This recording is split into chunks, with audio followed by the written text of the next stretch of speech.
had to come all out the bed to put Babylon. Like Reggie, I thought you was hosting. Reggie never said nothing. Never said nothing. Nah, You didn't make I me guess the he must host, have man. left, huh? You didn't make me the host that I know of, but Oh, you didn't know you was the host. That's what that was. Yeah, I accidentally. I thought it popped up on your screen, but it's all good. I just had to get Babylon up out of here. But y'all building Yeah, still he keep can't going. be Yeah, that's disrespect. He can't be doing all that I shit. don't. Bringing people mom into With it and all that. if I knew I was the host, the disrespect part, right, is out of there. And then reading an article way long and not pulling up the whole article is not correct. We need to be able to see the whole article no matter what. What I would say is that the problem with Egypt, right? Egypt didn't have a lot of resources. So, Why you call me a bitch, Reggie? Say what? Why you call me a bitch? Come on, now don't smash, yo. Come on, man. If you wanted to talk about that, you could call me on the phone. No, you said it loud when I wanted to catch you where you said it at, Reggie. I didn't call talk to you you a on the bitch. phone. I took What you say? Steady's old I'm book bitch and I turned it into I'm cited bitch. I'm So Bobby Banger, bitch. Come on, man. Y'all, you know, you No, say that. when I Come said it, on. I was calling the person a bitch when I said it. yeah, but I Well, ain't well, called a bitch. When So Rick James said it, he was calling that lady a bitch. well, he said he think wasn't that, you talking know, to you in your face, though. He literally said it to your face. He said he wasn't calling you no bitch. So yeah, and you know what it Yeah, is? but I would never say I got scholarship, Reggie, bitch. I wouldn't say that. No, I said I'm cited, bitch. It's like But I I'm wouldn't say that. But I wouldn't put your name and bitch in the same place This because I shit don't funny think you're as a bitch, hell. Reggie. And I yeah, would never want that to see, get now you're making misconstrued something by out the of rest of the world, yo. But yeah, you but you're said it though, making Reggie. something. You make if you wanted to talk to me I about didn't make it nothing, Reggie. I'm telling you what you said.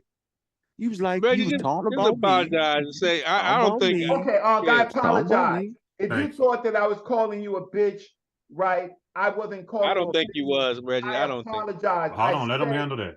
when Brass came on, right? I explained myself further. But if you got it secondhand information, No, I was there, Reggie. you In the pulled second out that hand. slip. If you pulled out that slip, I said, then I apologize. Can we move on? I don't think that me Yeah, but I'm saying I don't understand how friends could even have to apologize because where I'm from, when your friend call you a bitch, you just fight and the nigga realize you ain't one. So okay, we well, too watch old for this. that. So I So don't know why you watch, would even use this. those words, yo. Wait, hold up. Watch this. You called me a whole bunch of names. I ain't never called you a bitch. I called you a No, pseudo. yeah, you called me. To me, that's the It's the same thing. truth. It's not, right? Okay, all right. Okay, so now you're That's calling me where a we at. pseudo. You're calling me a pseudo. No, I said when you was acting like the skin map wasn't what it was. It wasn't. And I still stand on that. See, He went back to the skin map days. I'm asking you. Can we move past that? He apologized. I could forgive him, bro. Yeah, That was real big yeah. of him. He was foul loud Yeah, and but out loud. He even apologized Yeah, out but you loud. know what? I don't Forgive him, never gotta bro. apologize calling That's brother Spence a bitch Reggie. or calling Okay, Reggie a so bitch. You ever here's the notice that? thing. Here's Babylon the done. I would never apologize for that bitch ass nigga. okay, that's him. Excuse my But language. with me, watch this. Right when I was talking about that, I was published in the Journal of Pan African Studies. You made it like it was just a black journal. It wasn't real. That's what it is. Yeah, There's we nothing gotta quit wrong with for the that. come on, don't personal. do that. Get So off what the black? International personal. journal. So Y'all what gotta black get off the journals? personal, man. Let's talk about the information. Watch this. What black journals are real, Unc? Man, here y'all go. Why None y'all of want to them make this promote that. personal? Huh? So only white people can have journals. Yeah, it seems like it. They don't ones responsible these days. Okay, so Oh, come on. Uncle Online is not responsible. Ivan Van Sertima's journal is not responsible. The journal, watch this. The Journal of Maleficite Asante, that was, I think, it was a Journal of Black Studies that they sold to a white company, Sage, right? That's, I guess, that's official because white people own it. Yep. Yeah, that's official. Okay, it's official because white people own it. Okay, so No, the fact is you got to use the white and black references is crazy. Either the scholarship is good or it's not, though, Reggie. I'm not judging it based off of the color of somebody's skin they wrote. I'm judging it off the content, yo. Good, great. And So certain charged, racialized terms should never be used as it was used in the beginning of Egyptology. You know it like I do, bro. We don't even need those terms to prove our point. But the issue, there's a couple issues. Did the ancient people of Egypt, right? Come from West Africa? No. Did they ever call themselves black? No. They never called themselves black. No, it took you and Wesley Muhammad to let us know that the black bulls. So Wesley say the people in Arabia is black because of the black bulls. Now you say they black in Egypt because of the black bulls. I don't understand neither one of y'all. Wesley Are or you you. serious right now, Aunt? Yeah, because I they don't had a Black understand. Panther. I don't They had a understand. Black Panther movement. You know what the Black Panther movement is? Black Panther is no reason why no African Americans is going to call themselves Black Panthers, right? Unless they are doing totemism. They're identifying themselves with something similar to them, right? An animal that's very similar to them. So did the ancient Egyptians. They identified a sacred lineage, right? With the black bull, right? With the Apis bull. That's what they did. And then they had a whole Never did that, Reggie. That's what you saying, Reggie. I'm waiting. You waiting? See, Reggie, this is the difference between me and everybody else, Reggie. I'm waiting. I'm waiting for the scholarly response in your article. And Okay, then but when we get that, hold on, Reg. And then when we get those scholars waiting in on the project, then I can make my determination. okay. So, You so mean you when white never scholars? seen Smash read the attestations to where people referring to Nope. themselves as black? You never seen Smash do that? Nope. And I heard the arguments between that, and I'm saying that we're gonna give kudos to Smash and kudos to Reggie. But we waiting on the experts around them to wait You mean on the what they white talking expert? about because Oh, I don't man. understand it good enough. Hold Y'all on. understand it better than me. So He's you an hating on expert. Reggie and I Smash. said, hold That's on. crazy. Smash I the said, expert. y'all I'm get not. my point. I Reggie, said, it's brother clear. I got Reggie's my the money. expert. I have I got my expertise. I got my Reggie's money not on no Reggie and expert. He Smash with all the word. day. I'm the Reggie and expertise. Smash together, they both agree, and you just saying you gonna wait on the experts. And I I'm ain't gotta saying, I hold ain't gotta on. wait Nope. on the experts. Nope. I'm I gonna know take you brother don't. Reggie's word for it. And so I don't I'm gonna take say Smash nobody's and word for brother Reggie. nothing. Hold on. And I'm cheering for him too. I'm It cheering don't for him. seem like it. Okay. I Well, am cheering for him. okay. Nah, nigga. Right. I am. What you mean? Nah. Okay. So Nah, you gonna wait on the basically, experts. I just want to get this straight. So we can't be friends if I don't just automatically agree with what they're saying. I can't wait. Is that No, what y'all it trying to really say? has nothing to do with, it has nothing to do with friendship. It really has We nothing. Thank you. definitely So ain't if it saying don't got, that. if it has nothing to do No, with it don't have friendship, nothing let to me do with wait. it. You just have a difference of opinion. It Right. doesn't So have. nope. It's not my opinion. I'm just waiting for the experts to weigh in. Right. So I watch. should be able to do that. I've been doing it for everything else. Right. Yeah, So you you know, only have. Yo, but the you got that expert right. reading the same thing that brother Reggie and brother They Smash. they all missed it. The experts all missed it. Remember, Smashing brought that out. Reggie, the first one to bring it out. Ask him. That's Right around, great. Reggie. I think that that's Reggie put that great. together. Me I don't too. think that they are the first ones. They I is. don't Reggie. know. Reggie. Did But anybody ain't write that paper? Reggie. That's Reggie's original work. That's my original work, but it's cited. on the Black Bull, Yeah, but it's it's different attestations though. Right. So Also, I'm just waiting. So I'm waiting. I can because wait before I Egyptology. start presenting it to the world. Is there anything wrong with that? Yeah, but nah, you got a right to that. Right, that's all I'm saying. I ain't knocking them. They did something I couldn't write the shit.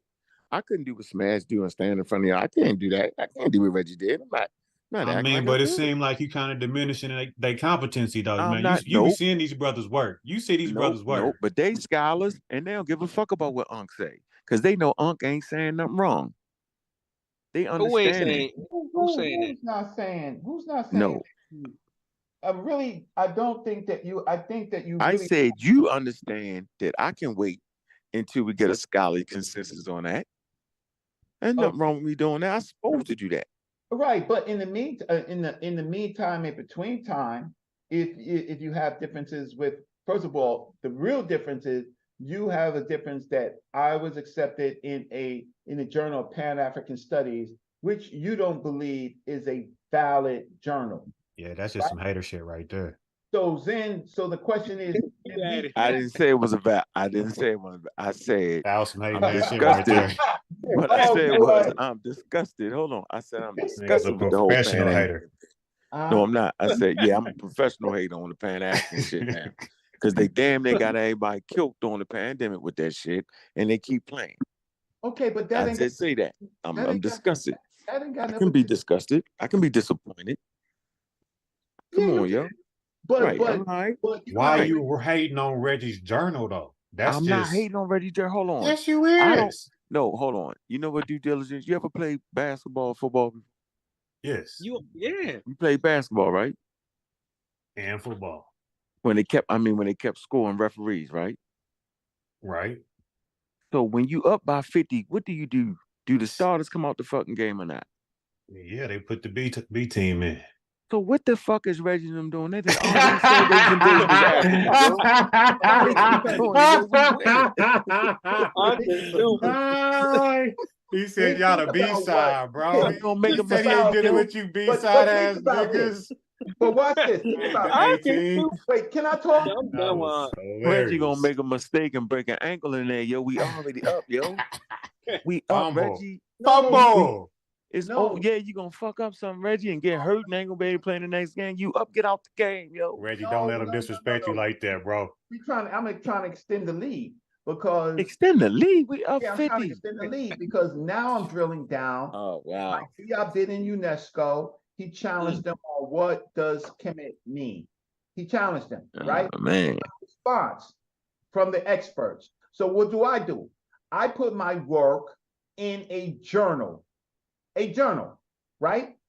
In that journal, that's the gate that allows people to, in fact, look at my work, right? Right. That is the point of it, is right, because I follow the practice, right? So if it is wrong, right, watch this. I am waiting to see that it means wrong, right?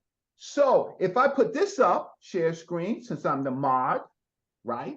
Since I'm the mod, what I am saying is that during the 11th dynasty and on, the civilization had a Black Panther moment. That's what they had, right? And the problem is even you see my screen? I know, Reg. Why did the Black Panthers have a moment though? What was the political climate of why they had a Black Panther moment, yo? Okay, so let's look at the 11th dynasty and on 11th. Wait, sorry. Starting with the 6th dynasty with Pepi Kim. He is and Henny Kim. They are both called the Black. The Egyptologists can't do anything with that but to call them the Black. Pepi Kim and Henny Kim, right? So then we get to the 11th dynasty, right? And then we say, well, people begin to name themselves, right? Black. So, okay. So here we have Sa. Hold on, you said what? Stop. You said what? Unk said you messed that up. He said you can't read the meta, Reggie. You said what, Smash? I mean, my fault. What'd you say, Reggie? You said what? And 11th dynasty started doing what? I said from the 11th to 12th dynasty, when Kemet becomes a place name, it also becomes people names, right? So you have lots of adaptations where people are calling themselves Kemet. Now, so what we do is we go and we start collecting the personal names, right? To see what they meant. So when we have these words like here, a person calling a king, calling himself Weser Kemet, right? Weser Kemet in this particular period, before Kemet is the name of the country, right? Okay, we say, what does Kemet mean at this particular point, right? We don't know. Then we look at some other names, and then over here we have Sa Kemet. Okay, that's the daughter of Kemet. They are not telling you what Kemet means. But then we have another a female, right? And her name is Kemet. And they can only say that she is the dark one. There's other words that they say, oh, she is the complete one. Okay, fine. We have a whole period of titles and peoples where they have their Black Panther moment. Reggie, the point. Oh, yes. So, but nobody ever said it wasn't no dark-skinned people in Kemet. The most racist person, Samuel Morton, agreed that it was dark people in Kemet. I understand. Nobody ever says, so I'm trying to feel, why are you trying to prove something that they are? The Samuel Morton, the father of scientific racism in letters, wrote that the Egyptians was dark-skinned. I'm making it clearer now. Why? How is it clearer than that? Oh, it has to be clearer for us. You said you never seen nobody call themselves Black nothing in no attestations, and he showed that. No. I'm saying that we already know if you're in Africa and certain places, you're gonna be brown or dark. That's not no epiphany. That's the point I'm trying to make. Like, I'm trying to figure out what point is we trying to prove. But when we start talking about Black people, right, we're actually talking about African Americans that were subjected, right? Based off their skin color, that rose above that and was black power, we black and we proud. You talking about a group of people that wasn't subjected to nobody, no oppression, none of that, and they're surrounded by people that look like them. We surrounded by people that don't look like us. Is why we have to glorify that color. I'm just trying to feel what reason would they have to do it? It makes no sense to me. Okay, so Everybody that is black in Egypt. That is Everybody keep talking about how they get invaded from the north. Right. Right. So when they start noticing their neighbors, right, they have what I'm titling a black bull moment, right? Where they are relating themselves to a particular lineage, right? A pure lineage. And that lineage is the Kem and Kemet, the cows and the bulls, right? So they have a right to do that. So what I do is I explore that. So what I do is I go and collect the names and the titles, right, of the period where Kemet became more important. That's what I do, right? And so then in my paper, I made an assessment that Kemet meant sacred black, not just black or dark. It meant sacred dark. And I could say that because I have an authoritative statement from a king where he says that he is the Kem Sa Sit Kemet. He is the black ram born of the black sheep. What you say to me, oh, why? I don't understand it. I don't need anybody to understand it when I have a king saying that he is the black ram born of black sheep. I don't have to do that because I have primaries. But you may say, well, I don't know why he did it. It does not Reggie. So all matter. I'm saying is white people say they're the black sheep in the family, yo. I'm just trying to make it make some sense to me, yo. All the time, yo. Europeans say they dark and handsome. Okay. Right? They don't mean they actually that, yo. Like at a certain point, yo, we gotta realize that when they say they dark and handsome, they don't really mean that. No. Come on, Reggie. They don't, Reggie. Yeah, they're talking about They not. I don't feel like doing it, man. So y'all know y'all talking to the guy from Community of Skeptics, right? So you know he coming with all the skepticism. Excuse me. You know, he said Reggie. All I'm saying is you beat me up on this show right now, and educating everybody else, yo. That's dope. But I'm not your competition in this. I know you're not. So go see the champion. You gotta once you get past the champ. Like Diop's got past the champ on certain things. Once you do that, yo, then I'm gonna say, yeah, yo. You know what? Saying what it's saying what it's You're trying to keep me in this. You're trying to keep me in a balloon fight in the sandbox. I have done. No, I'm saying you like a star. So listen. In the what? I'm trying to keep you in the. I don't know what he said.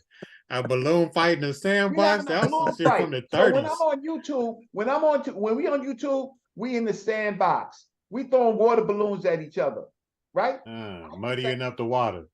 Wait, so what I'm saying is that I actually followed the process. Do you know how hard it is to get in any journal? Reggie, right? Stop. You can't get me. No, now you're knocking me. See, that's where it really I just said Reggie, stop. See? So me saying Reggie, stop, mean I'm knocking you, yo. All right, yeah, because you was about to get on that big journal that he in. Now I'm stopping. No, Go ahead. No, it wasn't. I was simply saying, yo. He said you the B-side. Because something made it into a journal, yo. What that mean, Reggie? What you saying, Reggie? Now you gonna make me go all out. I'm not trying to go all out. I'm on some chill shit. I don't want to go out, Reggie. I don't want to go out, Reggie. I ain't go all out. I ain't scared of you. Go all out. But I'm not. Bust your water gun on me. I'm just not. Everybody hyped today. Bust your water gun. Load it up. Go to the faucet. Go ahead. He don't want no smoke, Reggie. Leave him alone. I'm just saying, Reggie. Being in the journal is the first stage. Yes. The second stage is to get your data. Is to get your data falsified, brother. Okay. Your data has not been falsified. You're talking as if it has. You're talking as if you won, and that is consensus on that particular subject. So I'm saying, stop talking authoritatively and tell the people it has not been falsified, and we're just waiting. That's how you do that, Reggie, and you will hear nothing out of me.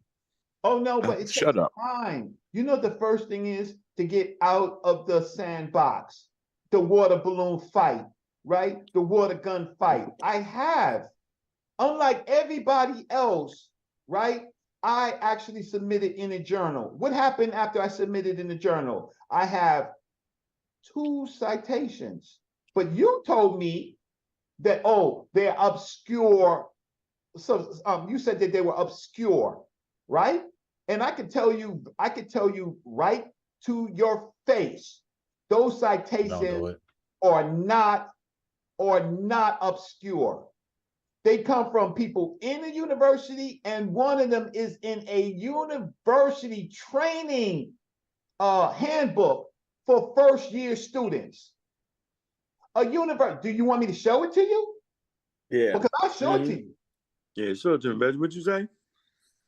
I said that my paper is in a textbook, cited in a textbook. A textbook. That's correct. What part of Africa, nigga? I know somebody from Africa jumped in. Okay, Will you quit shitting on Reggie's source, man? Cut it out. So now watch this. He already so got now a word. You try to make him fight you for real. Now he called me a nigga. See? That's what I'm talking about. He called me a nigga, but that's okay. Y'all just made up. Where, Reggie? Where is that? Oh, right here. Where you sourced that? Where is that? I'm gonna show it to you right now. All right, let me see. He cited in the textbook. You know, and you know what? And you should consult your fellow pseudo killer Brendan on this, right? Nope. I believe you. I ain't listening, Brendan. I believe you, Reggie. Oh man, I'm riding with you. I'm paying average. Okay, so let's just wait. Let's come on. All right. He finna call your shit obscure as hell too. When you get done, I hope you know. He finna kick that shit in the mud. Okay, that's fine.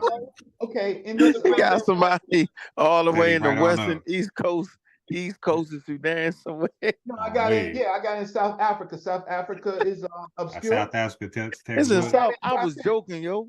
I got it in the University of Pretoria in South Africa. That's obscure. What? That's obscure. Right? That's obscure. That's far away. Where is that? Right?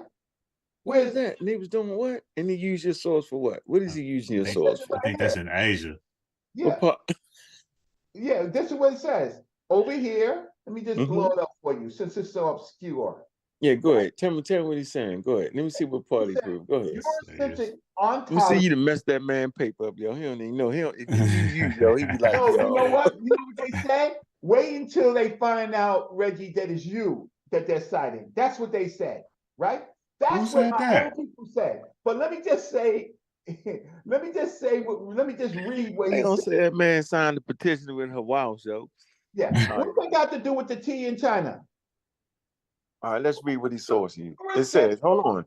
African agency. That's that word. That's that word. Let me see. While African agency is originating. I can read it better. It's my source. Exclusive practice. All right, go ahead. Ontology. I want to read what he sourced. Analytic intersectionality, constrained authentic reflection on pre-colonial African epistemes.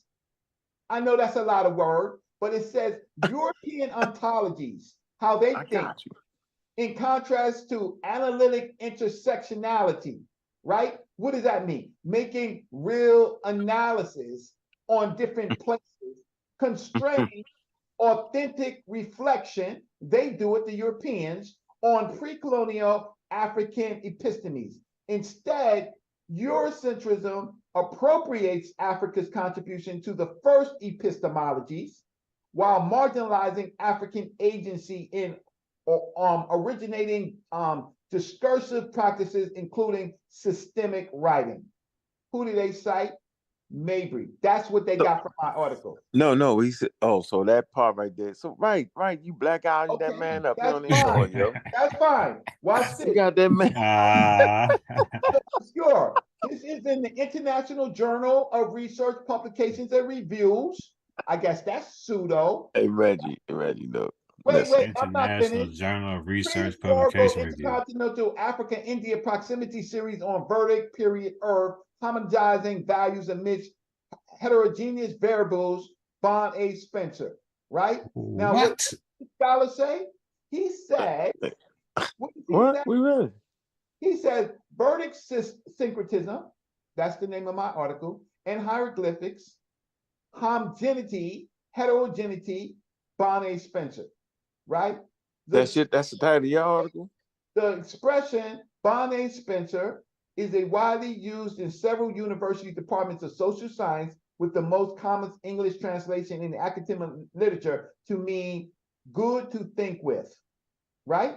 According to Reginald Mabry, my article, page 118, cited, who is an independent scholar, I am, it is a fact that syncretism is typical of the verdict and ancient Egyptian affiliation, as much the result of popular piety as of temple theology, while each god appears in a variety of forms, functions, names, epithets, diversifying and intermingling with boundless energy, portraying the gods often in triads, coexistence or cohabitation within one another, and even remaining separate at the level of the cult.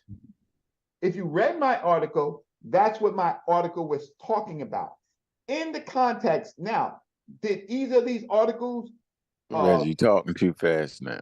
You talking too fast. No, because I can read all of But that them. doesn't. I don't need hieroglyphics to read English. Yeah, but you use an anachronism, yo. You bring up the race argument amongst a group of people who was not being oppressed, who had no idea about the shit that was transpire 3,000-4,000 years later. You got these niggas black power for no reason, nigga. They already there. I said that what I am saying, let me see. I'm saying I don't get that. My mind don't work that way. I know that's they your don't mind. even need black. I'm saying they don't need black power, yo. There ain't nobody there to tell them that they wasn't black. Understand the problem is that you don't understand. I understand that you put them in an environment that doesn't exist, Reggie. Reggie, don't nobody gotta tell them who they is, yo. Like African Americans.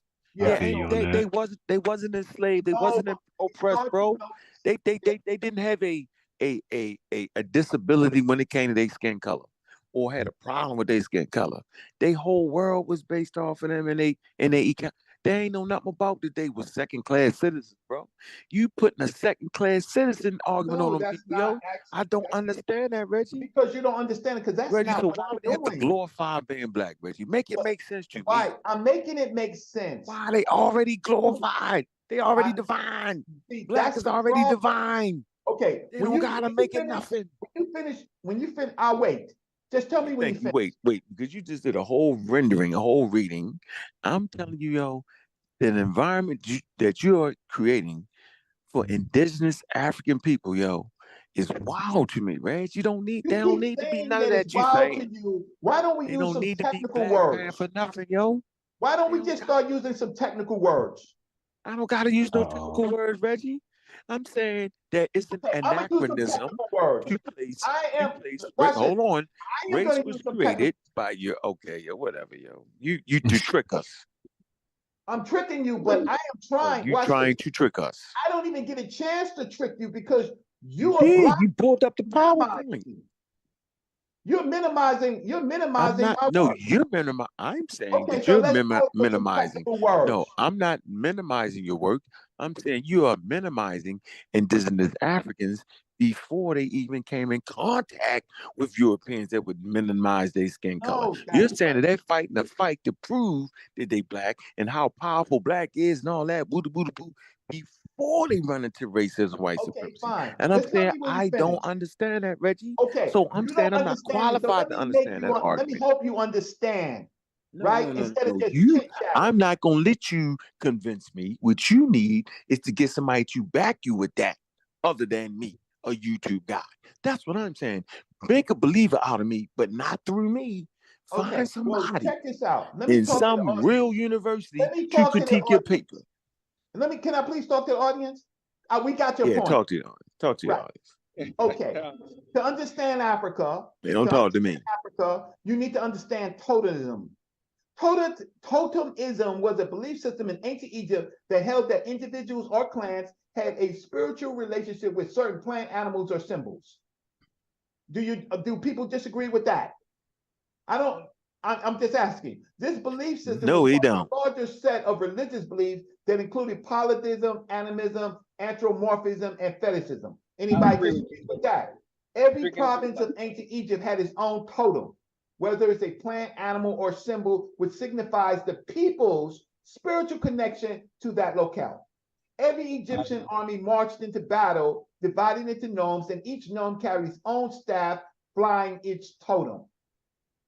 Individuals had their own totems, their own spiritual guide who watched over them especially. The king of Egypt in any period was watched over by a hawk who represented the god Horus, right? I don't think that anybody has any problem with that. And if you do, read the damn sources. Second, right?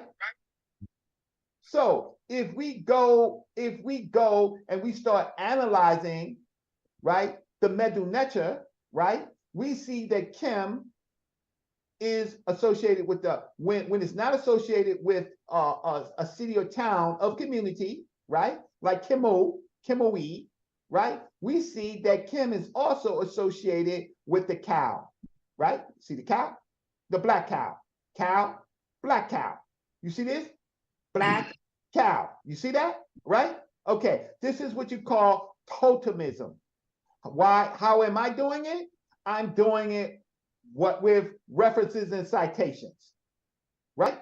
So I already know that the ancient Egyptians identified certain clans, certain kings, certain individuals with a connection to cattle. Yo, right? Reggie, I thought a totem was like an idol, like an It object. is. I It just gave is. you the definition. You know what a I just totem gave you is, the yo. definition Stop of a it. totem. It's a belief system, right? What? It's a belief system that individuals and clans have a spiritual relationship with. Like a totem pole, Reggie. Like a totem. Right. Well, that's totemism is the concept of the thinking. Toism? Hold on. Toism or totem? Totemism. Was that TUTOEM? Look, you don't see my screen? Yeah, I see it. God dang, I'm excited. Go argue. Go in summary. Totemism was a belief system in ancient Egypt that held that individuals or clans had a spiritual relationship with certain plant, animals, or symbols. I'm saying exactly what you're saying. So you're saying they had cattle, and specifically they picked out the black bulls. What that got to do with them being black, though, Reggie? That's what I'm not getting, Reggie. Because you didn't I get all of that, understand. Reggie. That is you see, you just did it for me. You don't understand English. You don't understand. Wow. So you I tell you what you do for me. This will help me out. Remove the black sheep out of that. Say what? Because every time you say the black sheep, it makes me realize that when a person say they the black sheep of the family, you would make us believe that they're talking about black families. When in actuality, white people use that too. So if white people can use the black sheep, then I'm pretty sure that white people can use the black bull. And Philly, don't they call each other like young bull and stuff too? Young bull, black bull. Yep, young bull. Yep. Yep. Correct. Watch this. So I'm gonna give you a perfect definition. I'm gonna give you a perfect example. Let's go to the family of Pepe Ankh. Yes, we have. You tricking me. Now you use a wooden stack. Nope. No, you're not reading the words. I reject it. I'm not looking at this. You're a picture dude. I'm not looking at that. I'm looking at the other side. You look I'm at not pictures. a picture I'm dude. looking at text. I don't know, Reggie. So let's go over here. So Reggie, why would you try to convince me though? No, because you Do know you what? really think you know how it's the only one way you convince me. You probably getting people in the audience though. They probably I'm saying until you what write I a need paper is in a journal. somebody. No, I'm not Until you writing write a nothing. paper in the journal, Why then would I I think write a that you paper? should. I think that you should Why sit. would Reggie? Why would I ever have to write a paper for you? No, I'm not for not a. me. I didn't write the paper for me. I wrote the paper for I'm saying no, Reggie. You keep scholars. escaping, but you can't escape. This is what you can't escape. You can't keep The me in the sandbox. reason you would actually write something like that, Reggie, Say what? is so it could go through the scrutiny. So it has not been through the scrutiny, nor the fire. How long has it been published, Reggie? Oh, 2020. Right, Reggie. So Reggie, so when it goes through that scrutiny and fire, and other people that's qualified, because I'm not qualified, I already admit that, waiting on your paper, then I don't give a fuck who cites your shit. That don't count. It's good to have your shit heavily cited. Hold on. No, if you if you only got one person citing it. Can somebody put 2 minutes on each of our conversations so I can get them out of here? Hey, Reggie, if you only got one person citing your shit, that's fucked up. You made me say it, bro. I didn't want to say it, but you keep running about excitement. That's not fair. No, it's fair. You know why? You know what's fine? One human on planet Earth. You know why it's fine? Okay, so let me He finish said that ain't enough, man. So here's Peppy. That's weak as Peppy fuck. If you had 70 people citing this article, I'm like, Here's That's Peppy one nigga, you convinced that nigga, he probably watching this on TV. Another Like pseudo cited him. Another Now we know you pseudo wasn't cited by a pseudo. Right. Come on, yo, stop it, Reggie. I'm with you though. I like it. I'm just saying, I'm just waiting. I'm gonna wait. I'm gonna wait. Nah, you disrespecting. Nah. Now What's wrong? Too late. What's wrong with that? You know what? When he disrespect this, ha ha he he, right? And I'm like, okay, I'm not gonna get mad because you know what? Hey Reggie, hold on. I ain't gonna lie to you. Wait, watch this. Let me put this. Let me take it off because it ain't worth it. I want to make. Hey Reggie, I wanted you to know, based off what you're doing, you convinced me. Thank you. Right. So I'm saying, but I know shit is counterintuitive. So I'm gonna wait until somebody to understand that shit. Just like Asal had me with the Afro Asiatic for years. He had me. I'm like, oh, okay. Remember that, yo. So I'm still trying to get out of that. But the nigga lied and made up the whole new Egyptian name, did all that. So excuse me, Reggie, you just came after that. So now I'm gonna do what I should have did for Asal. I'm gonna wait until some experts say, yes, we've critiqued it, we read it. This is what I'm writing about this. That's when I'm gonna wait, Reg. That's all I'm saying. You can't convince me. An expert can convince me. Okay, let me put my screen up here. Put that screen back up there. What else? I'm Reggie got bombs. He crazy. I'm not playing with you. Don't play with him today. I'm not. Do not play with him today. He didn't shit on all your sources, Reggie. All right. He did that in your face. So yeah, okay, in Akua, in the 11th dynasty, where people started calling themselves black. Ankh is asking the question, why when everybody else is black, right? Right, why? But if you read the text, which is here, right here. How many people you got there calling themselves black, right? How many people? You got 1 million people in Egypt. You get two people. First of all, anybody can read any of these? Any of it? Can verify any of it? Well, anyway, we can go right here. We go over here where it says Hesh Kim. What did he say? Yeah. Reggie pulled out his dissertation on you. Why you laughing? Why you laughing? I ain't read some of that shit. Reggie, get out of here, nigga. Hesh Kim, right? And then there's the Heru as far as to let you know that this is a god. So it says praise Kim, right? Who is the netter, right? Okay, let me just check this because y'all don't believe me. Y'all need somebody else. So let's go over here. Somebody else, y'all. Yeah. So let's go over here where it says giving praise, right? Giving praise to the great God. No, that's not it. Let's go over here to where it actually says here it goes right here. Nehem Netter, following the God, right? Oh, that's why, because there's a higher. It's a little higher over here. Okay, so then I'm sorry. So I went to the point where I showed you it says praise Kim. Praising, and they write praising the God Kim. So the question is, their god, right, which is the Apis bull, right, which is sometimes called the Merwer bull, the Merveris bull, or the Bacchus bull, right? That all of them have black markings. These people in the 11th dynasty is saying praise Kem, right? Praise Kem, the god, right? Okay, so now you got them calling their god Kem. What does Kem mean? It damn sure don't mean no riparian. We done did that dumb shit. So it means dark, right? So then I showed you the other text where you was playing with me over here, where Kem is, where is it? Right over here, right? When I looked at it, okay, there it goes, right? When they're looking at the names, the personal names of Kem, you have Sa Kemet, but you don't tell what Kemet means. But then over here, you have a female named Kemet, and she is the dark one. Okay, so we have an idea that it could mean dark one, but it could also mean Kemet could mean the complete one, but we're not talking about Kemet. We're just talking in that other example. It can mean what? It can mean what, Reggie? Also could mean what? Kemet can mean the complete one.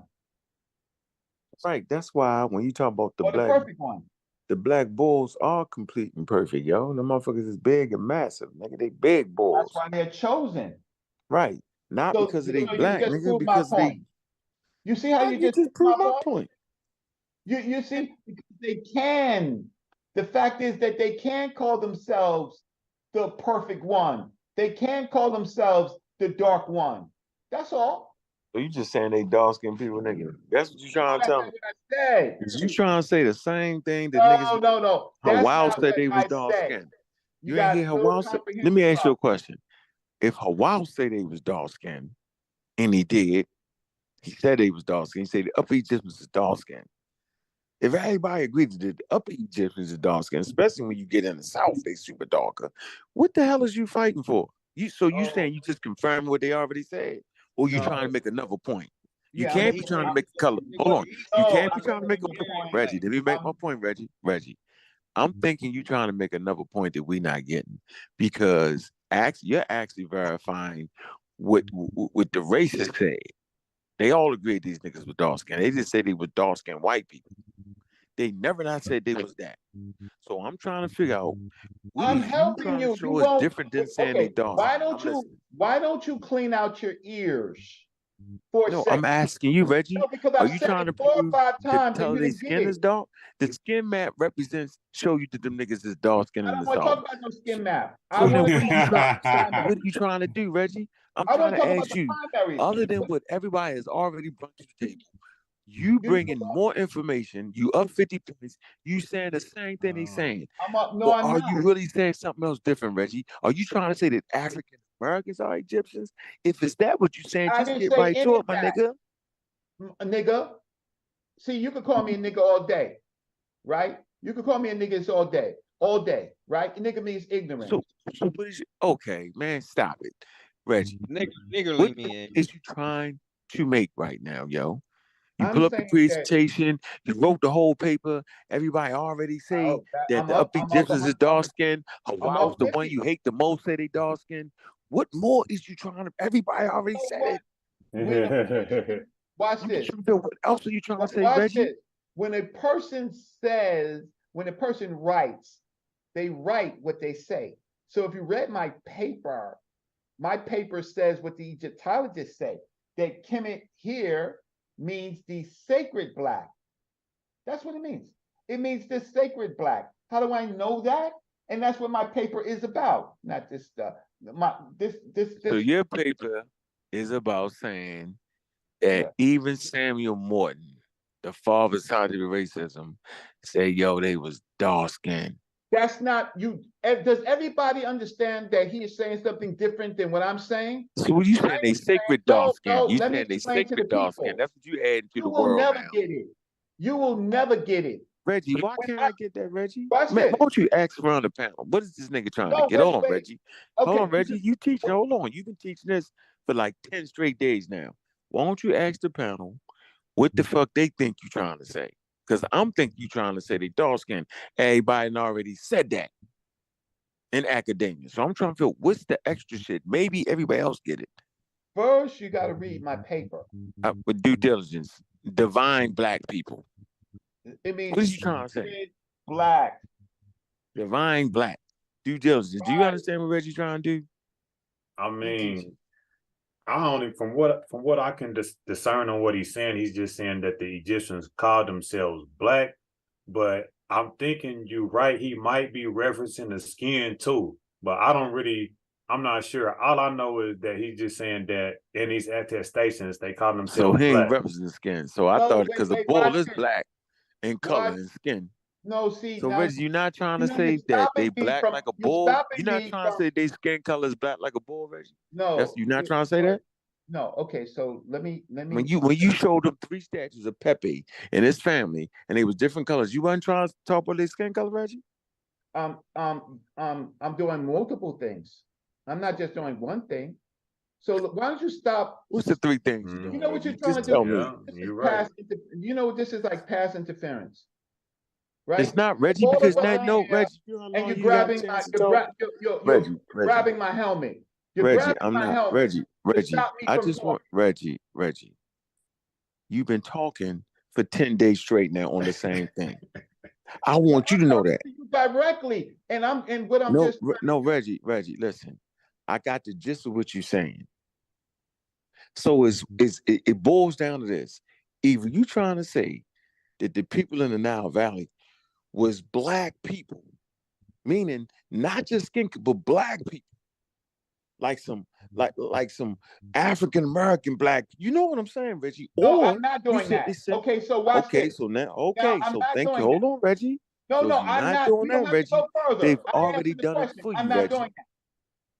I'm not doing that. Thank you. I appreciate it. So I'm good. Good. Thank you, Reggie. To Yeah, say- stay right there, Reggie. Stay right there, doing that. Reggie. No, go back to that picture. No. I'm going back. Yeah, to the go back to that I picture. want. This is my data, right?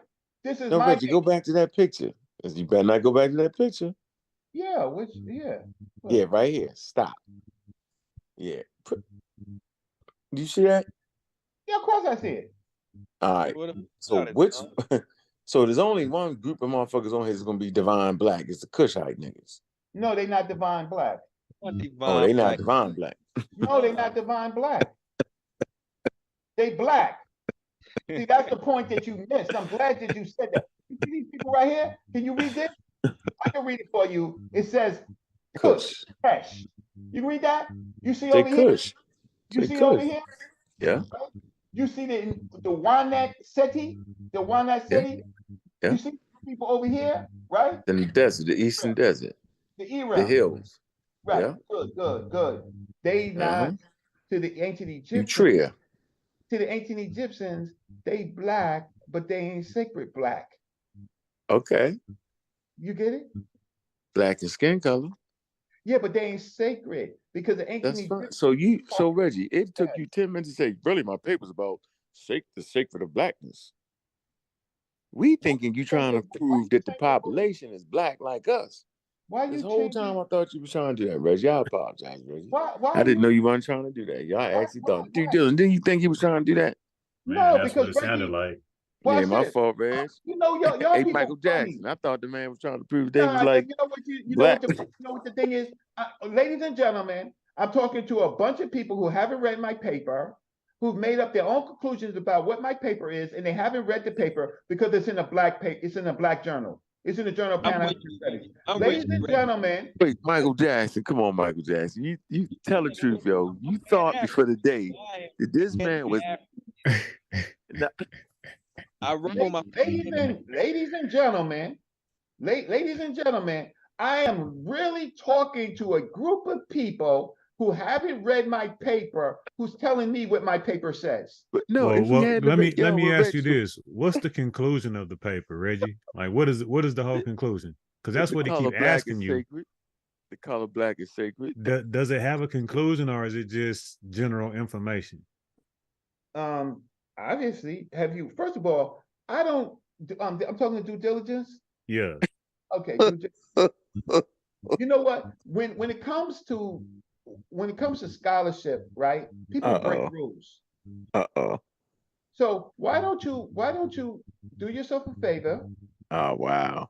And read the paper, right? Read the paper. It's cited, right? Read the paper. Did you take offense to what I asked, Reggie? I wasn't meaning to offend you. No. Ark is the one who's trying to offend me, but he's using you.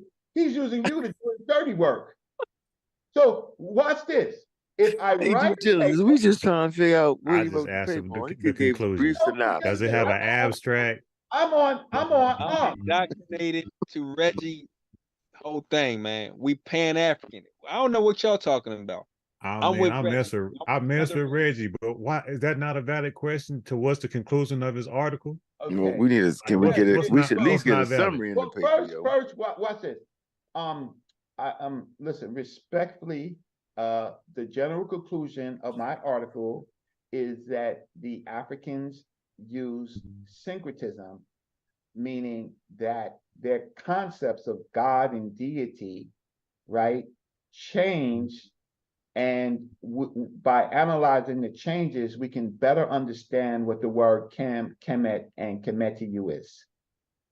We start off in my article, right, with the king saying that he is the black ram born of the black sheep, right? So now the argument is, did the ancient Egyptians ever refer to themselves as black? The answer is yes. A black totem, black things. But people create gods. Gods are imaginations. So these people created concepts like Kim as the god, right?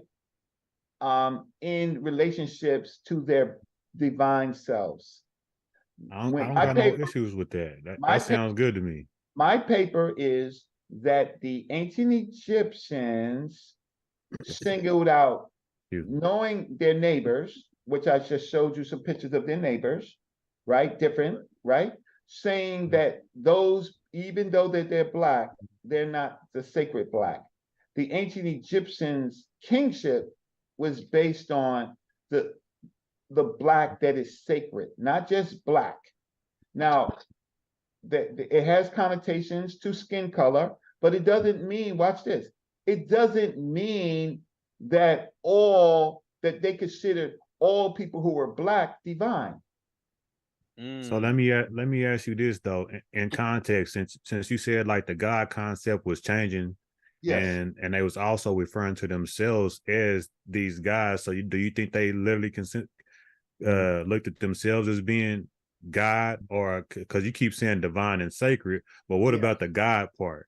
Okay, so great. So generally, it's the most authoritative speaker in ancient Egypt is the king, and then sometimes the nomarchs, right? So they're talking about their sacred black lineage, right? And the whole ancient Egyptian construct is about families. That's how the Europeans were able to divide it into dynasties, right? So it's, and what you laughing at?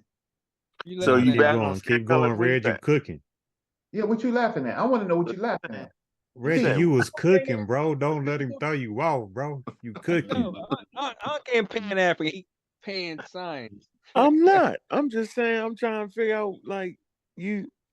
Man, they was talking about the lineage of dark-skinned people. You saying, Reggie? Oh, that's not what I'm saying. So you see. Okay, hold on. I'm just waiting, Reggie. You know Reggie, what I think we get Reggie. I just think we get something in your mind. No, I get it, Reggie. I think. Know what? I would. You know what the funny thing is, Unc? See, you're messing with me. I done took more math. I done forgot more mathematics than most people have learned. I took university calculus 1, 2, and 3. Right? Calculus 3. Calculus. It deals with volume. It's called discrete mathematics. Right? Right. So, well, watch this. I took university chemistry. I took university biology, right? I took university physics. I learned more science and forgot more science than most people on this panel have. Not everybody. And Cedric probably had the same curriculum, right? So now, wait, hold on.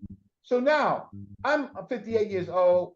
I haven't Reggie, you was doing way better explaining the God concept. Why you just going, you know what I'm saying? You qualified. You know what? You qualified, Reg. If we're in the sandbox and we're throwing water balloons. Reg, you qualified. Let's go with the knowledge. If we're in the sandbox and we're throwing water balloons, the difference is that I can leave the goddamn sandbox. I don't want you to leave. I want you to finish what you was doing. I don't want you to leave. Okay, so I don't know. You keep on acting like something. You keep it up, yeah. You was expanding on the God concept, you know what I mean? So these people created their God. They chose the markings of the God. In almost all cases, the markings are dark. In almost all cases. Whether it's Kim, whether it's the Bacchus bull, whether it's the Merware bull, whether it's the Apis bull, all of it. These people did that for a reason, for a concept of what they felt was purity as far as the lineage. The kings identified with that, right? Then, and the other gods identified with that. Min is a black god. Osir, he's sometimes a black god, but sometimes he's a green god, right? When he's a black god, it's dealing with lineage. So what does it mean to be a black god? Like if you're a human being and your title is the black god, like what does that mean? It means okay, I'm answering the question. It means my bad. Okay, so let me just share my screen. See, it's different when we cuckooing and playing games, but let me go and show you what the experts say, right? Okay. So whenever somebody's sacred, what does that mean? Like, what does it mean to be sacred? Okay, so usually, of course, it means a hierarchy on when it comes to humans and peoples. The ancient Egyptians. So they had their own little racist paradigm going on over there themselves. Because if they consider themselves, they were sacred race conscious, and we know that. I'm sharing my screen, and we know that because we can look at the 9 bows, right? We can look at the 9 bows. Where's the 9 bows? So so let's color it. The ancient Egyptians felt that they were superior to all of these people. How you know? They're in handcuffs. So these are not just prisoners of war. That don't mean that they necessarily thought they was superior. It was just that they was kicking ass. Egypt is an empire. So that mean. Yeah. So their empire. That's why the Egyptians over here. That's why they're standing as big people, and these little people are little people. Yeah. Right. So they thought they called themselves Ramesh, right? Which basically citizens, and they set themselves apart from other groups of people for a number of culture, right? Largely culture and habits. So it's curious though that you used the word hierarchy though. I find that interesting. They did. I mean, that's a form of like black supremacy type. So they didn't win. So you saying the darker he was, the better he was. Now you putting that on him. No, I didn't say that. I said the lineage. I said who the ancient Egyptians thought they were as a people of their ethnicity. They felt that they was better than any other group. Wait, hold on? Being Egyptian had nothing to Reggie. Hold on. So now you mixing. I gotta ask you a question, Reg. Okay, so the difference between me and you people who are guessing and I'm not. Hold on. Whoa, Reggie. Okay, since you throwing out all these trump cards. Yeah. What made you an Egyptian? Since you talk shit. Now you talk shit. No, it's time for me to talk shit. Mr. Expert. Mr. Guy with expertise. What makes a person Egyptian, yo? Okay, I matter of fact, I read the same things that you read, and sometimes we share information. So when we share information, when we share information, you know, I read the Cambridge series. No, give me another one. Don't use that. Use No, something else. why you gonna tell me not to use that? Oh, you want to use that? It's gonna make me win. Don't use No, that. it's not gonna make you win. So why would you spend a whole time talking about the divine and all that shit? That ain't what made them Egyptians, though. Because that's the So, all right, all I want to say is we're in the midst of a conversation. Reggie, let me finish my point, Reggie. I was quiet, Reggie. You can't dominate the whole fucking thing. I shut up. No, I want you to show something instead of talking. I don't have to show anything, Reggie. You got the source. You know what you the point I make, I'm not, matter of fact, you got the source, so you know what the source say. So I don't got Cambridge elements. Racial identity in the land of the pharaohs. That's my source. So you know what it say, I know what it say. Now, so you're in the middle of an argument of people literally fighting for 3 years about the racial identity of the fucking Egyptians, which is a wild argument because motherfuckers ain't even fucking with race. You in the middle of that conversation saying you ain't even talking about race. I ain't talking about skin. Keep talking about divine blackness. And it took you this fucking long to say that. I'm getting off. See, we can run. Gone, that's what you call a run. Dog. So let me read this. I'm gone. Anti-black was started in antiquity. The countries of Syria and Nubia, the land of Egypt, thou settles every man in his place. Thou suppliest their necessity. Everyone has his food, and his time of life is reckoned. Their tongues are separate in speech, and their natures as well. Their skins are distinguished. Oh, wow. As thou put it on the screen, Reggie. Oh, it's not on the screen? Nah. Oh, I'm sorry. I apologize. Because I hear talking and I'm showing. So I'm it's showing on the YouTube, but it ain't on the Zoom. There it go. Fine. There it goes right here. You doing what, Reggie? Hold on. You doing what now? What are you proving? I gotta stay with you. You doing what are you trying to prove now, Reggie? Right now with that source you're reading. Right. I'm saying that the ancient Egyptians. Right. Stop it. Can't you I gotta listen to you, yo, because you be trying to get us, yo. The Brooklyn slow magic, yo. You the slow magic, nigga. The country it's different than the fast magic. He's talking about. And Reggie said, "Stop it." He's talking about 3 countries: the countries of Syria and Nubia, the land of Egypt. He's describing them. He says, "Thou settles every man in his place. Thou settles their necessities. Everyone has his food, and his time of life is reckoned. Their tongues are separate in speech, and their natures as well. Their skins are distinguished, as thou distinguishes the foreign people." So, what does that say to y'all? They had different skin. What? What, Reggie? What did it say? What did you reading the source? I asked you what you reading the source for to prove what, Reggie? I'm reading wait, first of all, it is the great hymn to Aten. What? And what dynasty? You don't know when the great hymn of Aten is? This is Aten. Yeah, that's Aten. Yeah, that's the fit. Yeah, they ran the nigga out the gym. But go ahead. They don't even fuck with him. But go ahead. Okay, don't. The sacred nigga, they ran him out of there. Shut him down. Go ahead. Yeah. Said he was a heretic. We don't fuck with you. But go ahead. Yeah. So I'm showing you what I'm just trying to show you is the ancient Egyptians. Not for his mother, they'd have killed him. But go ahead. The ancient Egyptians made distinguishedness in their manner, right? Their language, right? What? And their skin. One. Let me blow it up for you. Let me blow it up for you. No, Reggie. Blow it up. You can't read. Reggie, they seen skin color differences, Reggie, but that's not the thing. That's not speaking to the fact that that doesn't make you an Egyptian because of your skin color, Reggie, and you know it. I didn't say that. I can't believe you try. Well, you read it as if it does. Reggie giving you this work, man.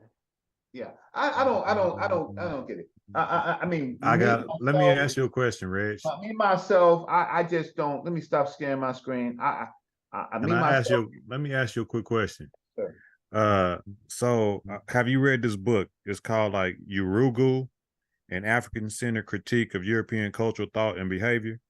I don't like the book. You don't? No, I don't like it. Why? Because the qualities that she's giving away to Europeans or qualities that Africans had too. She is unscientific. Like what qualities? Africans are unscientific, right? That's not what we are. We're spiritual. Yeah. We're spiritual, and the Europeans are objective and scientific. That's bananas. No, I agree with you on that. I didn't look at it like that. And that is why. So she is being symbolic, right? Instead of symptomatic. She's giving away qualities that Africans had first to Europeans, and then acting like Africans didn't have science, didn't have technology, right? Man. Or let's say technology, because only the European mind is objective, right? So I don't talk about the book. And she was a professor of my ex-wife, my former wife. Mm-hmm. She was somebody that I know. Her name is Dr. Donna Richards. So let me ask you this. Is there another book? Because I was trying to find something that showed the cosmological differences between European thought and African thought. And I've been researching it, and excuse me? John G. Jackson. John G. Jackson. Man got the thing with Man, God, and Civilization. He will break down. What is it called, Reggie? Sources, right? What's the book called? Man, God, and Civilization. Man, God, and Civilization. All right. That was Dr. John Henry Clark's teacher. And he shows the dichotomy between the African paradigm and the European paradigm.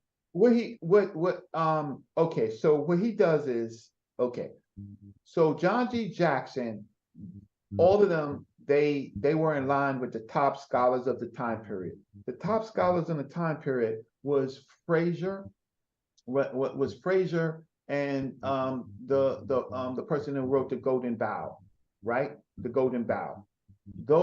So whatever they said had to be somewhat with the same nomenclature.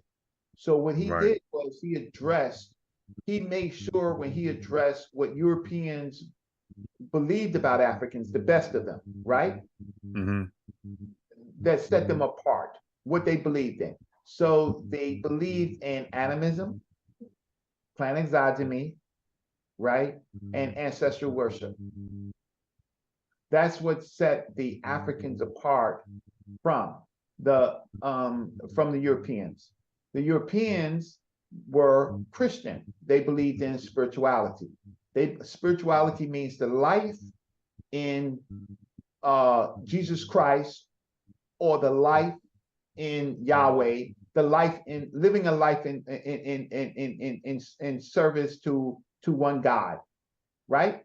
That is spirituality. Spirituality is born out of the Greek word spiritus, but was best represented in Paul's letters, right? When Paul used it in Greek, right? And that's the word spirituous. And so there's a dichotomy between spirituality and what Africans believed in. That's where Ankh was beating the brakes off of Sekou. Sekou don't know what spirituality means. Most of these people they are descriptive, not prescriptive. Descriptive means they use a whole bunch of bullshit words to describe something, right? Without going back to the essence of where the term came from. That is prescriptive. So what about this aspect? Like, see, you dealing with the concepts, right? But then you have a different mode of thought too. You know what I mean? Like how Aristotle, Plato, these guys came in with these things can only be this way or that way. You know what I'm saying? And not like it can be this way, that way, and still be the same thing. You know what I'm saying? And this whole mode of thought, like how they think on a hierarchical scale, or that they think like survival of the fittest versus African, they feel like it's a circle of life. And you know what I'm saying? I like the diversity. That's why I titled Christopher Eric touches on that a little bit. Y'all got to stop that. That's too much. That's why I titled my paper. Man. You don't think it's my paper syncretism, because the African always had diversity in thinking. The Europeans only had a monotype thinking, right? Or dualistic. I'll say dualistic. Right, or dualistic. That's the Hegel. What are you talking about? That's dialectical materialism. Reggie, come on, Reg. What are you talking about now? You don't understand dialectical materialism? Reggie, stop, man. Come on, yo. What? You keep telling me to stop, but you ain't giving me no reason. Yeah, because you matched up ancient religion with Christianity, yo. I ain't even appreciating that move. You know what? You don't You running away. I'm just saying, yo, you doing it. I don't even expect that out of you, Reggie. Now you getting loud, and then you getting wild. Reggie, I don't expect you to put traditional African Stone Age religion with no modernized Christianity, yo. No, I'm that's true. So what you should do is go to the forest of Britain and talk about their spiritual system, how they was nature based, my nigga. If you're gonna match some Stone Age shit up, you playing right now. No, because I'm not listening to that, Reggie. I studied this shit for real. You talking crazy in the right sandbox. now. We ain't talking about the Nile Valley. Of course No, you nigga, I can bring up scholarly sources on the ancient in the Britain religion, sandbox. yo. No, Reggie, they all listen. Courses from Fundamentally Dr. speaking, yo, human beings deify their resources, yo. Before you get super complicated with the Christianity. That's easy. If you're in a village and it's the water, you fucking with the water. If it's the village with the trees and the forest, they giving power to the trees and the forest, yo. Come on, yo, the shaman, the medicine man. It's the same shit, basically. It's the fundamental shit. You start breaking away from the fundamentals when you start putting it in book form and writing it and Christianity and then that's the change. That's the change in history right there. Come on, yo. Anybody can look up you can just look at Wicca. What's Wicca? You can read what Wicca is. The witches. What's the witches? It's the basic nature-based shit, yo. Yeah. Come on, yo. Come on, man. You playing now, yo. You messing up the study now. Nah. That's what he meant. I'm gonna say it better than you. I'm gonna say it better than you. He said that's what you meant. I'm gonna say it better than you. The key book that addresses all of this is the Golden Bough series by James George Fraser. James Fraser. Written in 1918, yo. That's fine. So you love your Charles Darwin. I'm telling you, Fraser. What? Charles Darwin put together a scientific theory, just holding steady. And so you gonna bring me something from the Golden Bough where they big up Egypt? Stop it. James Fraser. I mean, Christopher Ehret makes a distinction on how African kingship and other cultural substratums make them different from the Asiatics. Yeah, but there's a thin line. See, the beautiful thing about the Golden Bough. A king is a king, yo. A king is a king. The pharaoh didn't give a fuck about nobody. The king can be a king. That doesn't mean they have the same system, though, huh? No, but I'm saying, but the Egyptian kings didn't give a fuck about this people like that, yo. They was worried about this nigga was being God on earth. He was an arrogant human being, yo. Ain't nobody arguing that. He was a colonizer, yo. How about that? Imperial state. Like everybody else. Thank you. So then I don't see no different. Whatever you believe in, it ain't stop me from doing it. Whatever it is we think they did stop. We ain't get the history right. Yo, Reggie know it. Reggie studies this shit. He just lit y'all out on bits and pieces. He know. He know they spooked out. He know. Yeah. Yeah. Of course, I don't disagree. I don't disagree, but we're talking about people that was 5,000 years ago, right? Trying to understand these things. And so I'm not going to disagree with you and say, I'm not a Kemetic practitioner. That's why Richard Carrier, I believe he's going to beat the brakes off of Jabari. Jabari spent his whole life trying to make Christianity. He gonna beat Jabari up. That's the wrong person to fuck with. Christianity and Egypt the same. The only way that Jabari can now win, which he can, is to separate out and tell people what Egyptians really believe. But he can't do that. Can't do it. Nope, can't do it. White boy said what he was. White boy already told him what he was. You say that to say Jabari ain't telling people what the Egyptians really believe? Is that what you just said? Because they spooked out. He act like they wasn't spooked out. The Egyptians is the most spooked out people on planet Earth. You know, the Medu Neter is voodoo. You got the Shakti dolls. First, you got the human sacrifice. You got the human Yo, sacrifice. nobody wants to talk about that. Oh, Don't nobody talk wants to talk about about that. Then they Nope. got the Shakti dolls. The Shakti dolls got words on them. Shakti dolls tell the little Shaktis what to do. Your job is to dig. Your job is to give me food. Your job, the Shakti dolls is voodoo dolls. Spells. Don't forget the spells. It's voodoo. Before voodoo. Oh, okay. Spells. I feel They you. got spells, And you saying Jabari incantations. would never say that, right? I Nope, feel you on nope, that. nope. He might say it, but he gonna act like it ain't. But they did have spells. You can read the spells. He's putting spells on people. Magic. They No, had magic. that's a good point. I've never heard it expressed like that. That what the Egyptians believe was like early voodoo. I never heard that perspective. Yes, it is what African tribal people believe. They're no different. But what Spirit, Jabari, life, blood. That's why they spill blood. But that can we can just everybody make sacrifice. Look, listen, man. Human beings, early religion is to kill a motherfucker. Because the power's in the blood. And the younger the better. and some cultures get more spooked out than others. And in ancient Egypt, you had gnomes, and in gnomes they had their own cult practices, and some were more spooked out than others. Yeah. So let me ask you this, Reggie. Whenever you tell Brother Jabari that, have you had that conversation with him? Yeah, they all throw tomatoes at Reggie. That's when everybody started throwing tomatoes at Reggie. Yeah. When Reggie said, yo, you're not practicing the real. Reggie said you can't read the Metanetia. What he really saying is, nigga, you they barely know what the ancient religion was. They know what the temple, the gods in the temple, but the real shit is in the bush. Most people that live in the city, in the temple.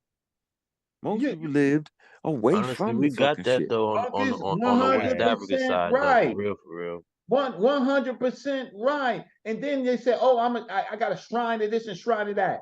They lying. You know what a shrine means? That means in the place where you call it a shrine, there exists a living God that you feed them in the morning. You wake them up.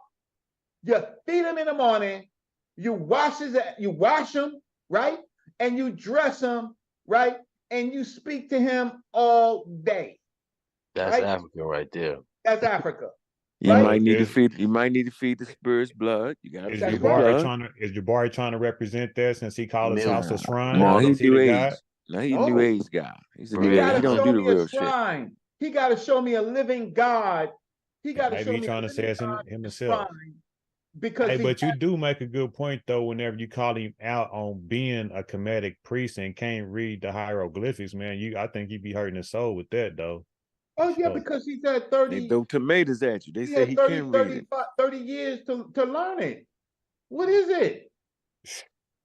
Then he says things like, "Oh, he's so upset with me." Why upset? I told you in the beginning I have a difference of opinion. My teacher was Dr. Ben.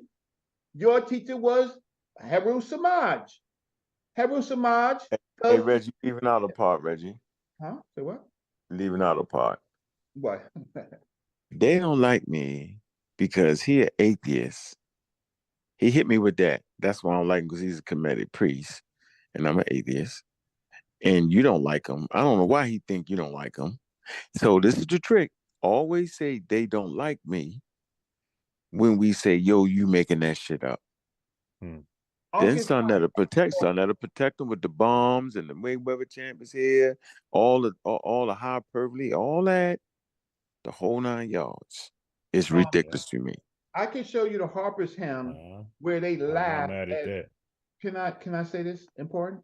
First of all, John G. Jackson, Dr. Clark's teacher, right, said that there were atheists in Egypt, and they have always been suppressed.